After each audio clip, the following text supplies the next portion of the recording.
everybody, it's Katty Elias again from Beautifully Rooted, and I wanted to bring you a message today on steps you can take to improve your mental health by being proactive in life and not just reactive to it, okay? Normally, adjustments take, a few weeks or so. We get one stressor and we take a few weeks, we adjust, what we're doing, what we think, and we deal with it, and then we move forward in life, and not that big of a deal. It doesn't usually turn into depression. We do the right things and we're doing okay. This is a little bit different time that we're in right now. We make one adjustment and then we have to make a new adjustment and then we have to make a new adjustment before we even adjust to that first thing. And it can feel like you're having trouble with breathing. And that feeling of trouble breathing can our anxiety can get higher. We exhaust so much energy with that anxiety. We're exhausted. That can lead to depression. Dealing with anxiety all the time, and then that could lead to hopelessness, and that's not what I want for you. I think it's safe to say that we've been adjusting for a good amount of time now, and we're probably going to be adjusting for a good amount of time in the future. Even when we get back to a normal, we're still going to be adjusting. Getting back to normal, or whatever that looks like, is going to be an adjustment. It's not going to be such an easy night and day switch. It's going to be a little bit of an adjustment. And so I think you can wait for stress to stop happening, or for this level of stress to stop happening, and then work on mental health stuff and think you're going to get better, or you can just take the reins on your life. You can make that change now, and you'll already know how to deal with life in such a great way when that stress lessens and when we get back to a normal, and when stress comes in the future. I think you're going to be way more prepared. The first scenario of waiting until life kind of dies down and figures itself out for you, and then you adjust, that kind of leads to exhaustion and just some different things that I don't think are very helpful for you. I think that the latter is actually the thing that's more helpful for you. And I think that will lead to well-being, to satisfaction, to joyfulness and happiness. It's not dependent upon your circumstances. So I really encourage you to think about these 6 steps and utilize them to help you improve your mental health. Now, not later, but now, okay? I want to read you 1 Peter 5:8. What does the Bible tell us? It tells us to be proactive. I want you to listen and think about, these are not passive words that are being used, a passive command. These are action commands. These are steps that we have to choose to make, and we have to take the steps to make in order for these things to happen. 1 Peter 5:8. Be sober-minded, be watchful. That's not passive. That's proactive. Be watchful. Your adversary, the devil, prowls around like a roaring lion, seeking someone to devour. Don't let yourself be that person that gets devoured if you can help it. Certainly in mental health and lack of mental health, that can certainly be grounds for the devil to try to devour you. Don't let that be. Take steps. Take action now, okay? So I'm going to give you 6 steps. So let's get started with the first one. You already know what the first one's going to be. You know what I'm going to say. Exercise. If you are medically cleared, you need to be active and exercising. Exercising is one of the only things that I can think of that prevents depression and treats depression, that helps with anxiety, that helps with all these things. That's so helpful. I want to give you a couple tips within this branch of exercise. Don't wait till you have the energy. Don't wait till you feel better. Don't wait till you have the desire to do it, because it's not going to come. If you wait for those things to happen, you will have less energy and less desire because you waited, because you're not exercising and building up your energy. And when you have less energy, you're going to say the same thing. I'll wait till I feel better to exercise. We all say that, but that's the wrong cycle. You don't want to get into that downward cycle, okay? Even if you don't have desire, even if you don't have the energy, unless you have a medical problem that prevents you from doing this, get started. Your desire to do things will come back because you already started, not because you waited till you feel better. Your energy will improve because you jumped in and you started exercising, not the opposite, okay? I want you to remember, don't wait until you're in crisis to exercise. Don't wait until you have a mental health problem to do something that's helpful for your mental health. Be proactive. Do that now. Certainly helpful for postpartum depression. to get started on that to help prevent postpartum depression. I mean, it's so helpful on so many levels. I don't want you to wait till you feel better, and I don't want you to wait till you feel worse. Just jump in. Exercise has been found to be as effective as antidepressants in so many different areas, in so many different tests and studies. It's super helpful. It can really just improve your well-being, and you'll never feel like doing it, but you'll never regret it. So I want you to remember that. You'll never regret it once you do it. Make sure you don't get injured, because then you might regret that, but you're not going to regret doing something healthy for your body that kicks up all the endorphins and where you feel better. You're not going to regret it, okay? So remind yourself of that. That's reason to do it, even if you don't feel like it, okay?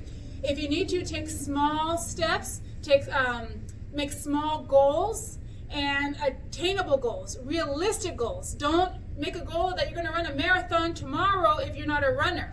Start small. That's okay. Challenge black or white thinking, where it's either I work out for 4 hours and it's high intensity, or I do nothing because it's not worth it. No, that's not the case when it comes to exercise. Even 10 minutes is good. Even 10 minutes is helpful. Anybody can clear 10 minutes to work out. Even the busiest person, even the person with the most responsibilities can figure out 10 minutes. And you know what kind of exercise you can get done in 10 minutes? A lot. And it can be super helpful. Build accountability in with friends or with other people if you need to.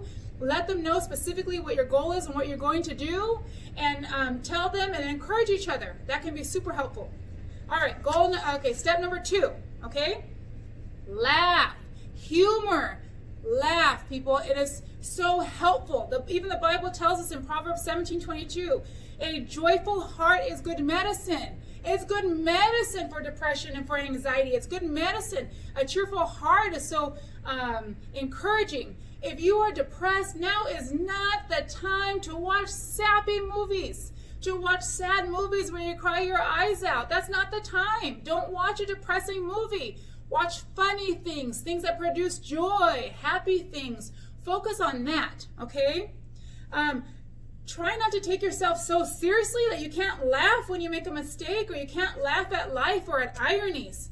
It's so helpful to be able to laugh at ironies, to be able to point it out and to laugh at it, and you just feel better. It's good medicine for you, okay? Be intentional.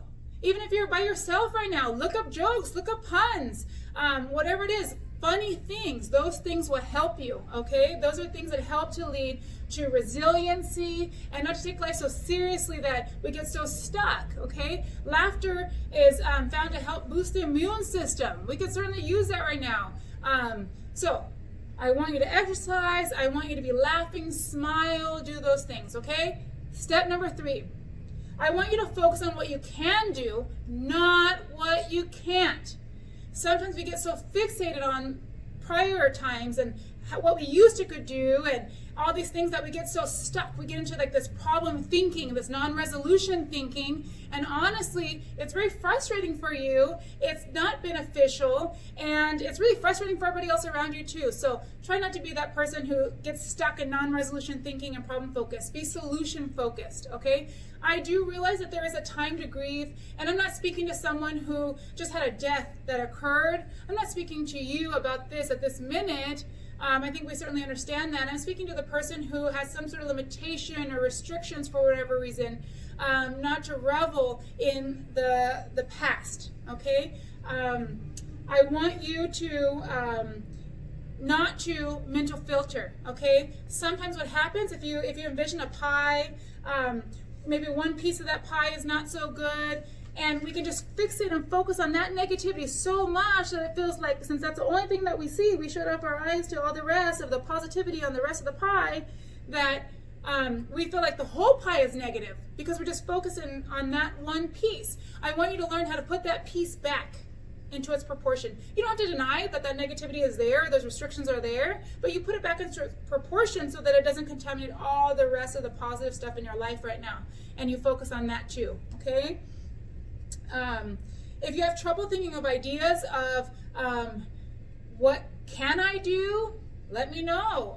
Myself and my team, we can help you. We can come up with ideas. You can ask your friends and family. I'm sure they have lots of ideas for you. Think about things that you used to like to do, and even if you can't do that at full capacity, you can do some sort of variation of that. Almost everything, you could do some sort of variation. If you need help, if you need ideas, feel free to comment, and I will try to address it as best as I can, or my team will try to address it, and we'll get you going on your way, okay? Number fourth step. I want you to educate yourself on something called cognitive distortions. It's also called twisted thinking, but I really want you to focus on cognitive distortions, distorted thinking. I want you to literally look up 10 cognitive distortions. I want you to go through that list and see. We've gone over a couple already: black or white thinking, mental filtering. There are some other ones. You might really have some of those. It's amazing how many of those that we can have throughout the day, and those things can lead to anxiety and depression. You correct those things, you learn what is the healthy way to think, that stuff starts going away. You can also look up how to correct those cognitive distortions. But I literally want you to look up 10 cognitive distortions. You might be blown away by these little changes that you can make and what a difference it makes in your life. And if you're not sure what's going on for you, which distortion you might be in, if you have one, or you don't know how to correct it and you can't figure it out or find it, let me know. I'm more than happy.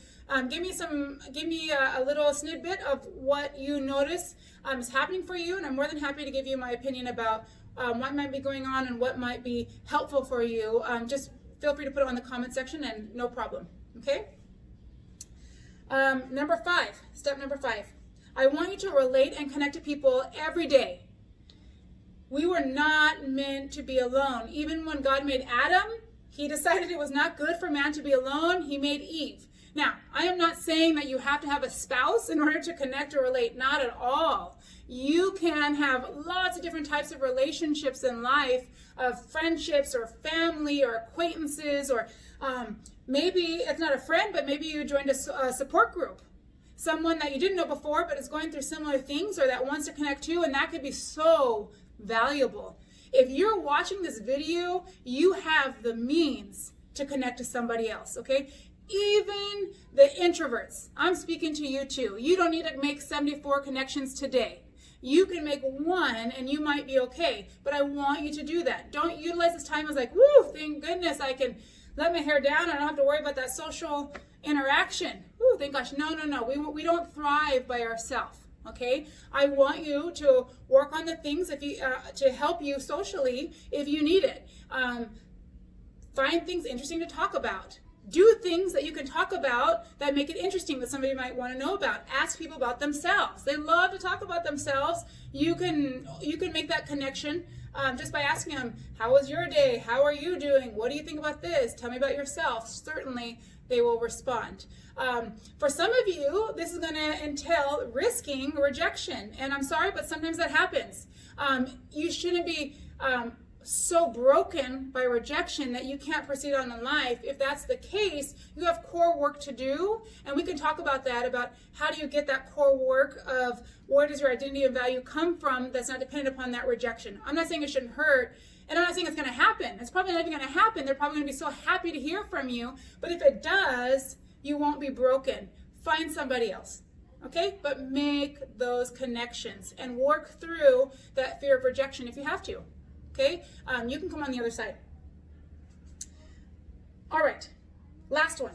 Number 6, the most important.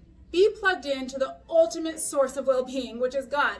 God says in John 15, 4 and 5, abide in me and I in you, as the branch cannot bear fruit by itself. Unless it abides in the vine, neither can you unless you abide in me. I am the vine, you are the branches. Whoever abides in me and I in him, he it is that bears much fruit. For apart from me, you can do nothing. Okay? If you want to know more about what are these fruits, then you can check out Galatians 5:22, where you can find some more information on the fruits of the Spirit. Okay? But abide, that is not a passive word. That is a choice. That is an action. Those are steps you're taking to abide in the Lord, okay? Read his word, seek him in prayer, worship him in thankfulness. Be thankful to him. If you have other emotions going on with God, just present that to him. Even the things that aren't so great, just present that to him. But take steps to abide in him. Lay it at his feet, okay? Confess your sins to Christ, okay? Turn towards God. That's an action. Turn towards God. And when you do that, you're turning away from sin, okay? Those are steps I want you to take. Abide in him, and fruits will come. The Holy Spirit will work in you.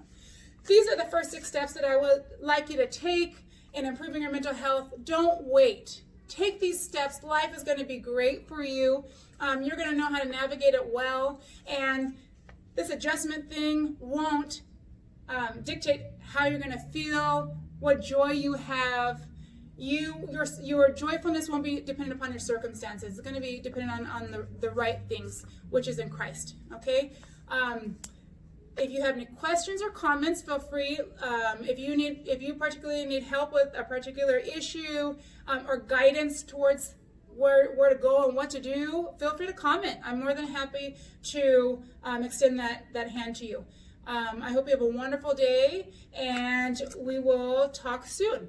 Okay, you take care, and God bless you.